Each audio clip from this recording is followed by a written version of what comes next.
Masamang balita ito mga kababayan. Delikado si Senator Cayetano. Kudita sa Senado, balik bilang SP si Tito Soto? Naku po, yan ang ating alamin ngayon mga kababayan, no? Ito. 10 Judas, pamumuliti ka pa rin ang nasa isip. Sino tong 10 Judas ng Pilipinas? Ano ang dahilan ng pag-alis ni Bato? Si kanina may na-interview kami. Sasabihin ko sa inyo, abogado ni Bato. So, bakit nga ba umalis si Bato?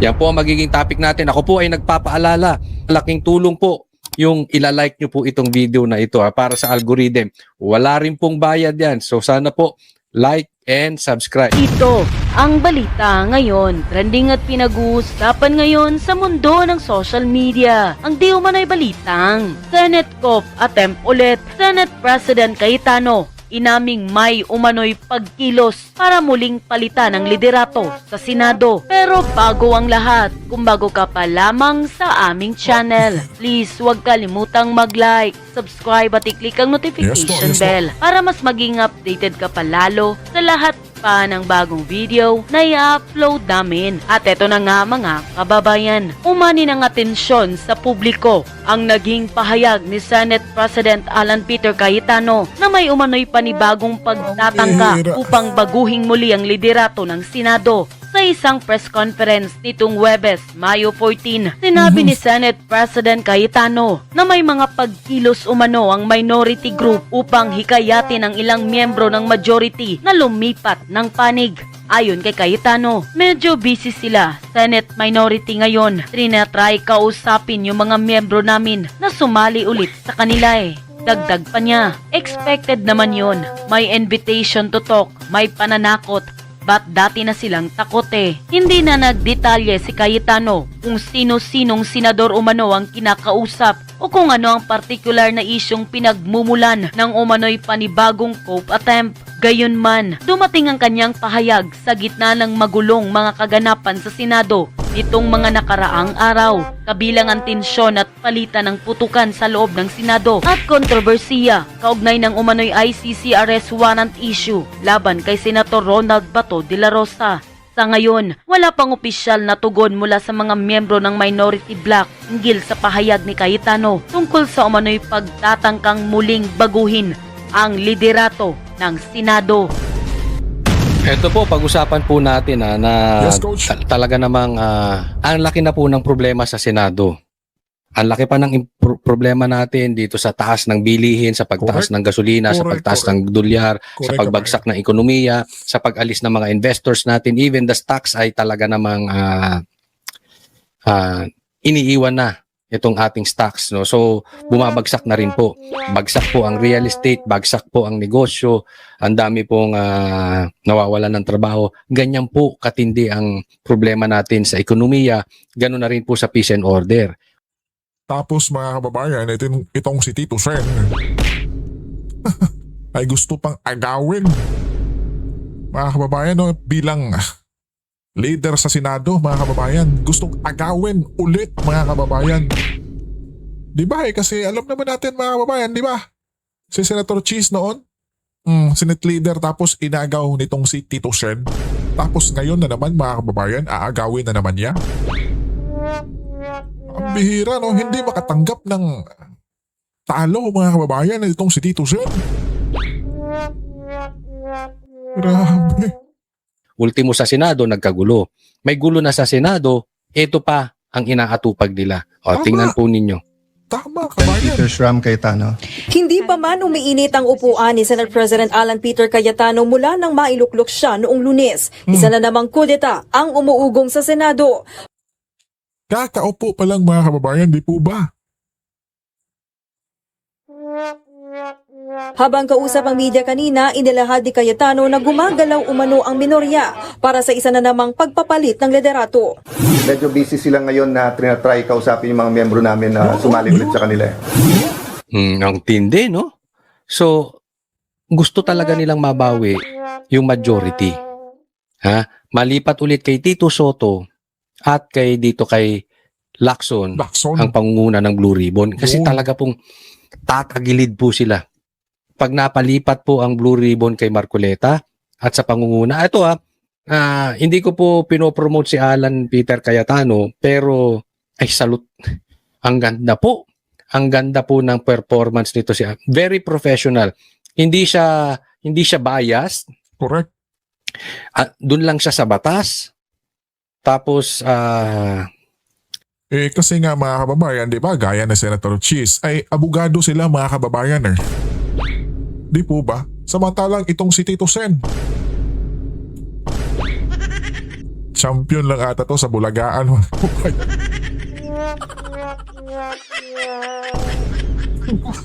Di po ba mga kababayan? kita mo na transparent siya sa media. Correct. And at the same time, very visible. Hindi yung nawawala, pas susulpot, nawawala, susulpot, tapos yung mga investigasyon ay hindi ginagawa. Ito si Cayetano, kita mo, ginagawa. Even the impeachment, tutuluyan agad-agad. So, ang ganda ng performance ni Cayetano. Tapos po mga kababayan, ang mas lalo pang kinaganda dito kay Senator Cayetano ay gumagamit po siya mga kababayan ng salita ng ating Panginoon. Di po ba? Nagbe-base po siya mga kababayan sa Biblia. Di ba? So mas lalong nakakabilib itong si Senator Cayetano mga kababayan. Tapos isipin nyo, gusto na namang palitan. No? If I'm not mistaken, kaya po napalitan si Chis Escudero at napunta kay Tito Soto kasi lumipat. If I'm not mistaken na yung 2 bilyar kasi nga natakot. Binakbakan yung kanilang negosyo eh. Tama. Tapos etong yung kapatid niya mismo, si Pia Cayetano. Sino pa ba? Hindi ko na maalala yung iba. Hindi ko alam kung si Jinggoy ba lumipat, parang hindi ata eh. No? But anyway, sana itong sila Bilyar at ito si Pia, siguro si Pia hindi na to lilipat dahil nakita niya talaga ang kalokohan sa kabila. No? Tama mga kababayan. At sa tingin ko din mga kababayan, yung mga bilyar, di na rin lilipat yun mga kababayan. Mukhang mga kababayan, full force na talaga itong grupo ni Senator Cayetano ngayon mga kababayan. Kaya di ba sinabi na nga ni Senator Cayetano na ginapang nila Tito Sen, yung ibang senador. Kaya sa tingin ko mga kababayan ngayon, kahit anong klaseng panggagapang pa yung gagawin na Tito Sen, ay nako po, di na yan uubra mga kababayan. Di ba? Nasa na tayo eh, exciting part na mga kababayan eh. Papalapit at papalapit na ang 2028 mga kababayan. Di ba? At panigurado itong mga senador na gagapangin nila Tito Sen, ay nako po, hindi na to mga kababayan kasi na-witness na nila. Di ba? Kung ano ang nangyayari dyan sa Senado mga kababayan. And then gusto pang bumalik nitong si Tito Sen mga kababayan.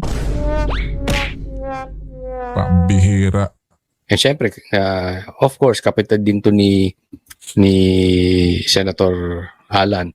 No? Pero ang medyo critical dito, itong sila Bilyar. Pero di na yan. Ayon kay Cayetano, may mga miyembro raw silang tinatakot pa, bagamat hindi naman niya tinukoy kung sino-sino. May invitations to talk, may pananakot, but dati na silang takot eh. Ayun. So, may tinatakot. Alam nyo, kaya ito asahan ninyo. Suportahan po natin itong mga senador. Correct. Sigurado to sasampahan ng kaso si Chis, si Jinggoy, Yun, Villanueva. si Villanueva, Yes. at saka yung 2 Bilyar. Bilyar. Diyan pa lang 5 na yan. So pag nakuha nitong 10 hudas, yung 5 na yan, balik blue ribbon, si Lacson, wala na namang mangyayari sa investigasyon ng ghost projects. Balik Senate President na naman si Tito Soto. So magiging comedy bar na naman ang Senate. So protektahan po natin itong mga senador kasi tinatakot sila. At yan po ang dinig ko. Talagang kaya nililink kay Chis Escudero, kaya nililink dito kila Jingo, yung kung ano-ano. Kasi nga, para matakot sila at bumaliktad. Dahil yan na po ang panakot eh. Kaso. Okay? So, hindi po dahil sa kakampihan natin itong mga to, pero alam naman na po natin, natuto na tayo. This is not the first time. Na style talaga nila yan. Tatakutin ka. At totoo yung sinasabi ni Cayetano, I agree with him completely 1,000%. Ginagawa ng gobyerno, ginawa sa aming banateros yan. Tatakutin ka. Pag natakot ka, wala na. Diba? So, asahan nyo tong 5 to. Next week, pag hindi nakuha nila Tito Soto ulit ang mayorya, asahan nyo yung 5. Kakasuhan yan. As early as now, sinasabihan ko sa inyo. Sinasabihan ko kayo. Para meron tayong proof. Katunayan na talagang takutan. Hindi lang nagkataon. Yan na naman sila eh. Hindi po nagkataon yan. Talagang takutan ng usapan dito. Takot eh. Inaasahan na raw ito ni Cayetano pero anya hindi pa sila nagpupulong ng kanilang mga miyembro tungkol rito. Trabaho raw muna sila. Tiwala rin daw siya sa kanilang mga miyembro. You're always solid until you're not. But I believe in the 13. I believe in our cause. So doon sa 13 na yun, maawa naman kayo. Nakita nyo naman ang performance ni Cayetano. Even nung panahon ni Cheese, nakita nyo naman ang performance. Ang layo ng performance nitong si Tito Soto. Hindi pa nagbigay ng reaksyon si Senator Tito Soto sa mga naging paratang ni Cayetano. Wala pa ring pahayag ang iba pang miyembro ng minorya tungkol sa kudeta. Dati nang sinabi ni Soto na bukod sa nabulaga siya sa pag-over tabakod ni Senator Loren Legarreta, Nabulaga talaga. Ang bihira. sa bagong mayorya ay solid daw ang kanilang bloke. Samantala, binatikos naman ng ilang kongresista ang liderato ng Senado. Ito'y sa gitna ng balitang nakaalis na si Senator Bato de la Rosa. Ipinunto ni ML Party List Representative at dating Senador Laila de Lima ang protective custody ay hindi para pagtagpan o patakasin ang aarestuhin. Wag niyo pong gagamitin yung De Lima, you are a lawyer. Wag mong gagamitin yung word na patakasin. Correct. Kasi po wala siyang valid warrant. Correct. Halimbawa, kinulong siya ron ng Senado. Illegal detention po yun.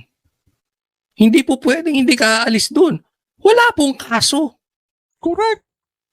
Si Bato, at tatandaan ninyo. Abogado ka, alam mong dapat dadaan sa korte. Hinihingi nga yung warrant eh.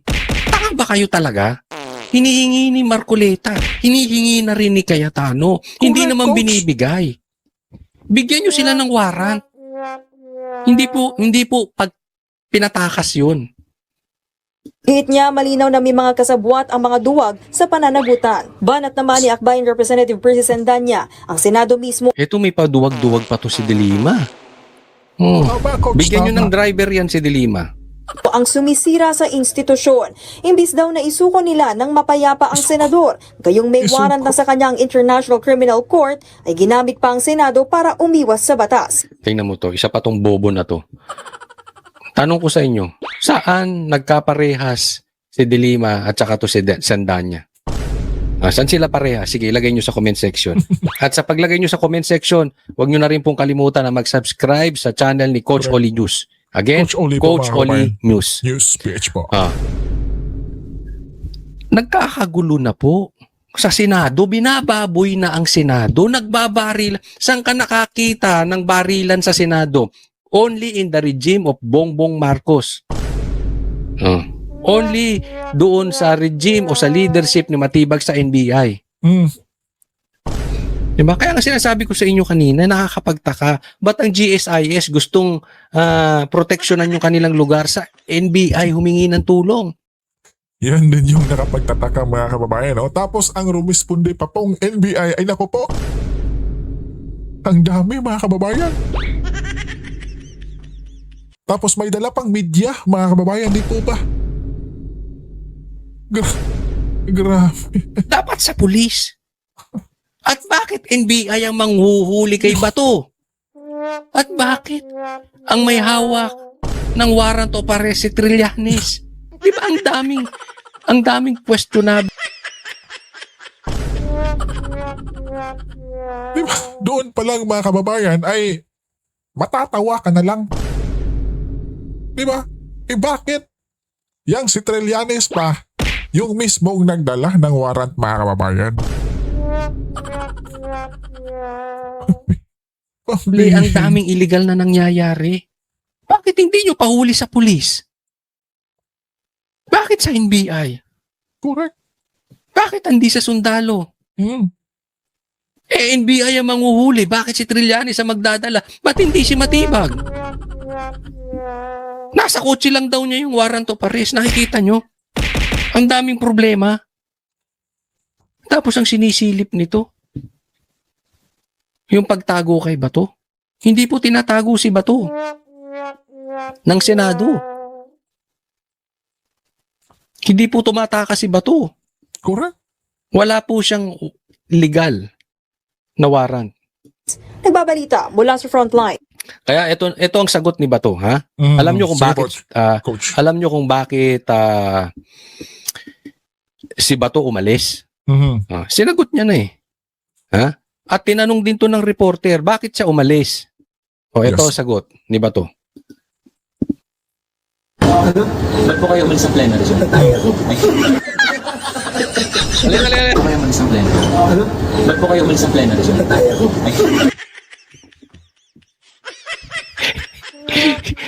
Kasi naman yung tanong, ba't ka aalis? Ba't ka aalis ng plena? Ano bang pakialam mo? Gusto mo bang itago si Bato? Illegal detention yan. Oh, Grabe. may karapatan si Bato kahit saan niya gustong pumunta. Pwede siya mag-Starbucks. Pwede siyang mag-Wendy's. Pwede siyang mag-7-Eleven. Kahit saan niya gusto, pwede siyang pumunta. Anong pakialam nyo? Diba? Magpakita muna kayo ng warrant. Kaya nabastos kayo eh. O yan ang sagot sa mga tanong na tanga ng reporter. Hindi po siya tumatakas. At kung tatanungin nyo bakit siya umalis sa Senado, yan ang sagot. Kasi tatay ako. Katangian nito ng mga mga narcissist. Pag pinuna mo sila, victim sila. Mm. Ganito nangyayari ngayon. Nababaligtad. Sila ang bumababoy sa Senado. Tapos ngayon, pa-victim sila. Pag-usapan natin to. Sorry but I don't think there's any question. The Senate is under attack. Was under attack. All of you, your lives were in danger last night. So, I know it's your job to ask a question, but you will tell me, pagka may nagpaputok na warning, hindi under attack yon? My God. We're a democracy. This is the Senate of the Philippines. Please naman. Di ba? Alam mo, ang tanong kasi dito parang pinagdududahan. Bakit nag-warning shot? Bakit kailangan mag-warning shot? Wala namang attack na nagaganap. Parang ganon. Mhm. Ang pinuto dito ni Senate President Cayetano, Senator Cayetano, alimbawa susugurin ka sa bahay mo. 'Di ba? Magwa-warning shot ka na, wag na kayong papasok dito. Correct. Andyan na nasa gate mo na. Mga armado. Dinidrill yung gate mo. Dinidrill yung pinto mo. So, ikaw may-ari ng bahay, magpapaputok ka warning shot. Tapos sasabihin, hindi naman kayo under attack. Tanga! Tanga rin yung media eh. Tanga rin yung tanong. Kaya Coach. naman nagalit to si Cayetano. Tama. Di ba? Aantay mo ba? O sige. Hindi naman tayo under attack eh. Dinidrill lang yung pinto. Dinidrill lang yung gate. Oh, pag pumasok, saka tayo mag-warning shot. Hindi po. Pag nakapasok yan, ikaw nababarilin yan. Tama. Kaya po yan ang sinasabi nitong si Cayetano. Pambihira naman tong mga ito. Di ba? Kalupit po ng pangyayari, no? Na bakit nababaligtad? Ito itong isang halimbawa na they are under attack. Pakita ko po sa inyo. Sige po, Coach. Pakilala ko sa inyo yung 10 Judas. Kita mo dito bakit under attack. Etong minority, wala lahat dun sa Senado. Sabi nga ni Amy, 4 sa kanila, alam na may mangyayari. Alam na may hindi magandang mangyayari. Kasi nga, ang sabi ni Amy, huliin si Bato at all cost kahit may mamatay. Mhm. So itong minority, alam nila. Mostly, 4 daw sa kanila. Sabi ni Amy, pati nga daw si Lauren alam, pero hindi siya naniniwala. Alam mo kung bakit ako naniniwala na alam nila? Dahil yung alam nila, alam ko rin. na ibulong sa akin may mangyayari ngayon. Kaya nga sumugod kami sa SMNI kagabi. Kaya nagprograma kami kagabi. O, di ba may nangyari? May barilan. Meron talaga, Di ba Coach. pilit na pinasok? Di ba may nagdidrill ng pinto?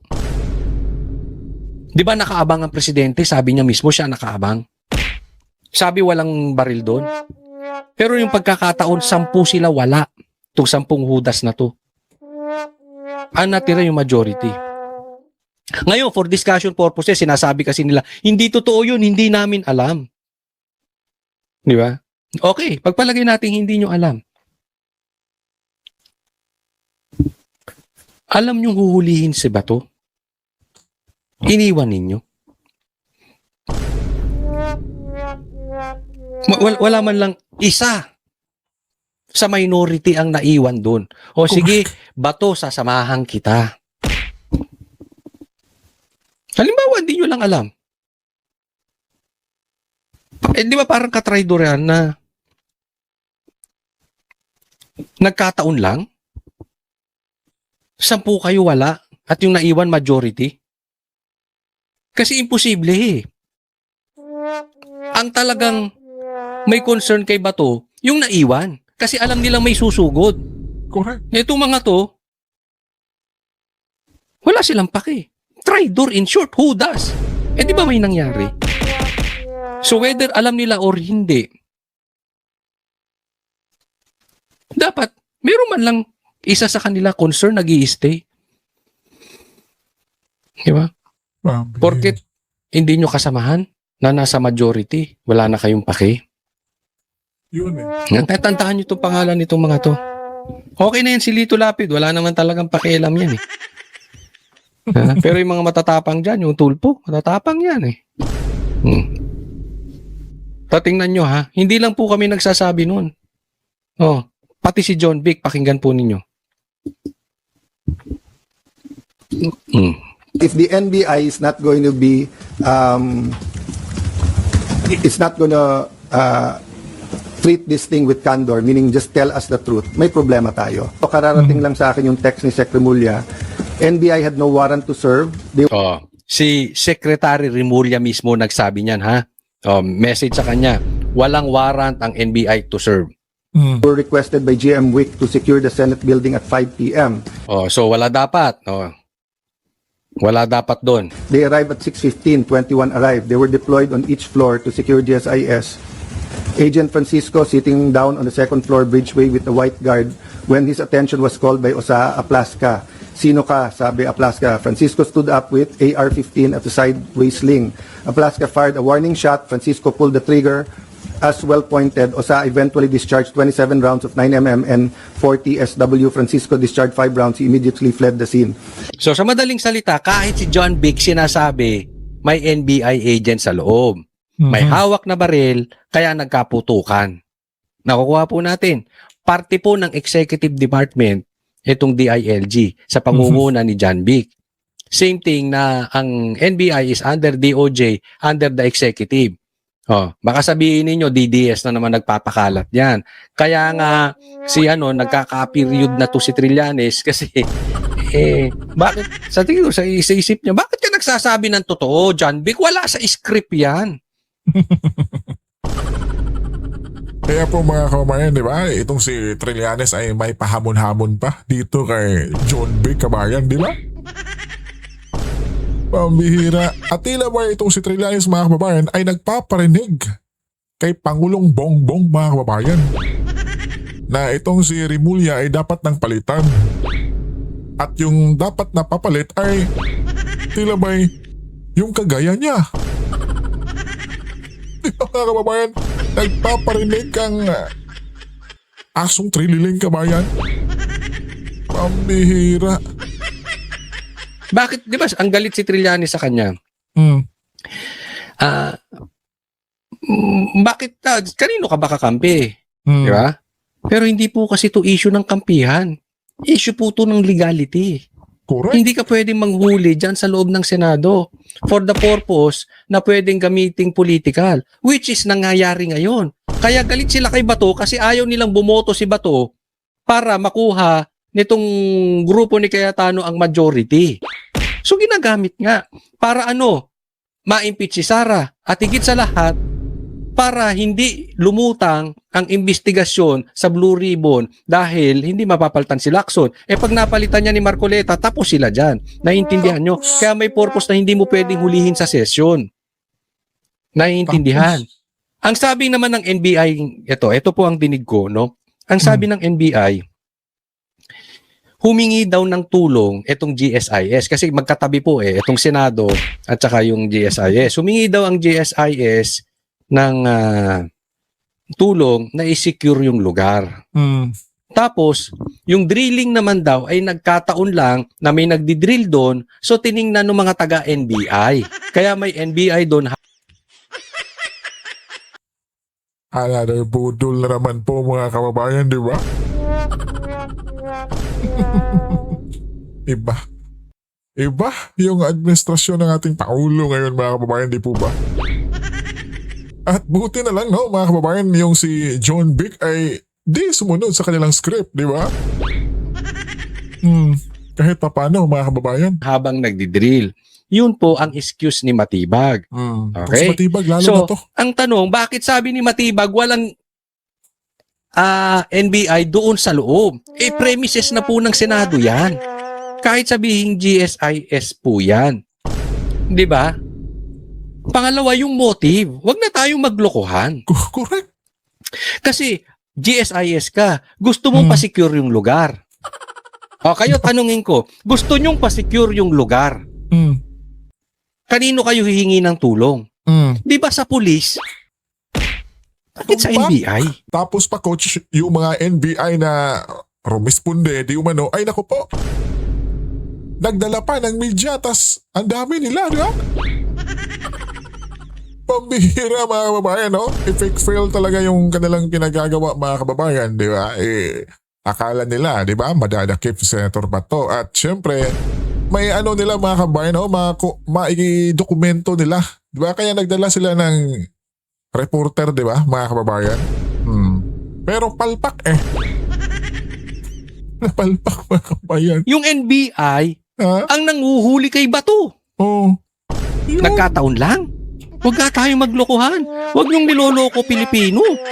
Ang posibleng nangyari dito, ito sa opinion ko lang to ha, inutusan posible ni Bongbong Marcos itong GSIS, you coordinate with the NBI. You coordinate with Matibag. So kunwari, naglabas sila na, pakisecure nyo tong lugar na ito. So lahat ng NBI, sinakop yung lugar ng GSI. Ganyan po kasi din nangyari sa KOJC eh. Bago sila sumugod sa KOJC, yung tapat, ando doon na po yung tropa, 5,000 pulis. Sa tapat mismo ng KOJC. Alam namin yung, alam mo kaya ako ganito. Kasi we have experience. Yan, It's tama. almost the same script. Basta mahuli kahit illegal. Kahit walang totoong warrant. Kahit illegal. Yung warrant. Kaya ako masaya ako sa nangyayari ngayon. Ngayon naiintindihan nyo na ako ba to? Naiintindihan nyo na experience namin na kami ay hindi nyo tinayuan before. Pero okay lang. Wala po kaming samaan na loob. Kung hindi nyo kami tinayuan before, tatayuan ka namin ba to? Kasi hindi naman to politika, hindi to gantihan. Alam ko, tama yung ginagawa mo at hindi ka dapat padala ron. So wala po tong gantihan. Pero ngayon naiintindihan. Maganda to, naiintindihan kami ng Senado. Ganito po ka-capable ang gobyerno gagawin ang lahat. Kahit illegal. Kahit mali. Sipin mo, susugurin mo yung Senado. Same thing doon kay OJC. Magtatayo kayo doon, maghuhukay kayo doon sa sambahan nila mismo. That's how absurd this government is. Correct, coach. Apakademonyo. So naiintindihan nyo na kami noon.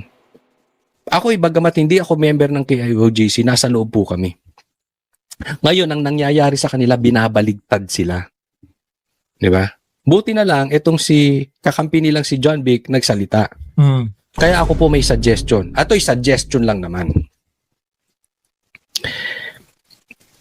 Tingnan nyo ang balita sa media ngayon. Yung naratibo nung NBI ang binobomba. Makikita nyo lang ang totoong kwento sa social media to balance. Correct. Hindi po tayo nagbubuhat ng sariling bangko pero sa lumalabas ngayon, Senator Cayetano, sino ang naglalabas ng balanseng balita? Mainstream media o social media? Bugbog kayo. Binubugbog kayo sa mainstream media. Correct mga kababayan, no? Kayo pa ang may kasalanan. Drama lang daw yung ginagawa ninyo. Pabiktim sila. Kaya, eto suggestion ko lang. Unsolicited advice. Yes po, Coach. Magpapasok po kayo ng mga social media influencer dyan. Mga Pwede. vloggers. Pwede, 5. kabayan. Pwede, kabayan. 5 hanggang 10. Kahit hindi po ako mapili ninyo, wala pong problema.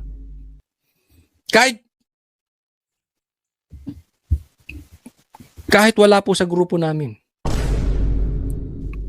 Pero to balance. Kasi po naka-live yun. At papasok yun, hindi yung magganong putukan, hindi po tatakbo social media. Kasi pagdating sa kwento, sa mainstream, babaligtarin kayong talaga. Pero pagka social media na, kaya ganyan ang nangyari po sa amin sa KOJC noon eh. Huli sila sa camera. Live po yun, walang cut, unedited. Hindi nila maitatanggi yun.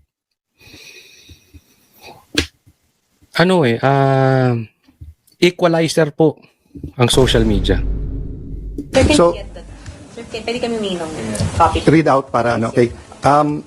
So, yun lang muna so far kasi yun palang binigay niyo sa akin. But let me emphasize this NBI continually told us na wala silang dinideploy sa Senate. Completely. I think pati sa higher ups nila, yun ang sinabi nila. I haven't had the time to watch the news or to compare who said what, no? So kayo na ang mag-compare who is saying what, di ba? But Yan yung nakakalungkot di po ba mga kababayan na yung NBI at saka yung pinakamataas nating opisyal, yung Pangulo natin syempre mga kababayan, di ba? Na nagsasabing walang order of arrest kay Senator Bato at walang NBI dyan sa loob ng Senado. Pero sa totoo mga kababayan, pambihira talaga, di ba? Kaya ngayon, sila pa yung galit mga kababayan dahil raw pinagtakpan yung pagtakas kay Bato mga kababayan. Tinulungan raw ng Senado. Pambihira. time after time, in fact, Senator Loren got a text when we were having the caucus na sabi ni NBI Director, hindi daw niya sinabi na pinayagan sila ni Senator Soto. All the senators na kasama ko doon, napakarami, all said he didn't only say it once, he said it 3 times. So, we can get to the truth if people tell the truth. Correct. Diba? But if the NBI is not going to be, it's not going to Sinungaling. treat this thing with candor, meaning just tell us the truth, may problema tayo. Malaki po talaga problema natin sa ako hindi naman ako naniniwalang buong NBI. Pero may problema po talaga tayo kay Matibag. Kasi siya Yan. leader niyan eh. Yan. Diba?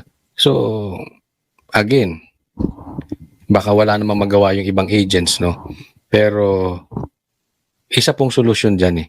Dapat talaga kung hindi kasabwat ang presidente sa kapalpakang nangyari kahapon, dapat palitan si Matibag. Otherwise, hindi niya mapalitan at hindi siya gagalaw. Kasalanan talaga ito ni Bongbong Marcos. But I can tell you, I have faith in the PNP and the DILG. They gave me their word. No? And for some, their word is not important, but I do believe kay General Nartates, Chief PNP, and kay Sec Remulla, nung sinabi nilang lalabas ang totoo dito, I believe in the word that they've given. No? At yun na nga po mga kababayan, di ba? Ano po ang masasabi ninyo dito sa nangyayaring ito mga kababayan?